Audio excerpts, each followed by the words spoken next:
Exams వచ్చేసాయని editing ఆపేసి full ఎనర్జీతో చదవాలని సన్‌రైజ్ కాకముందే నిద్రలేచాను. కానీ మా సంసారి జానీగాడు మాత్రం సంస్కారం లేకుండా మిట్ట మధ్యాహ్నం దాకా మొద్దులా నిద్రపోతున్నాడు. చాలా రోజుల తర్వాత చదువుతున్నా కాబట్టి ఎలాగైనా 8 అవర్స్ చదవాలి అని డిసైడ్ అయినా. ఇక ఎగ్జామ్స్‌కి డెడ్‌లైన్ రాస్తుంటే గుండె కొద్దిగా బరువెక్కింది. అలా పీవైక్యూస్ చేసుకుంటూ ప్రాక్టీస్ చేస్తూ వెళ్ళా. ఇక అలా 2 అవర్స్ తల తిప్పకుండా తిమ్మిర్లు వచ్చినా సరే త్వరగా చదివేశా.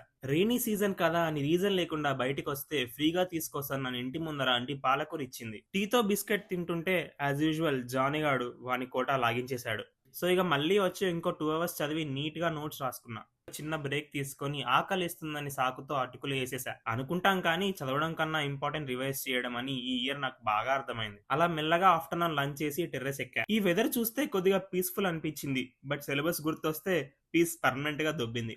ఇక లాస్ట్‌గా నైట్ నోట్స్‌ని రివైజ్ చేస్తూ ఆల్మండ్స్ తిని డే ఫినిష్ చేసేశా.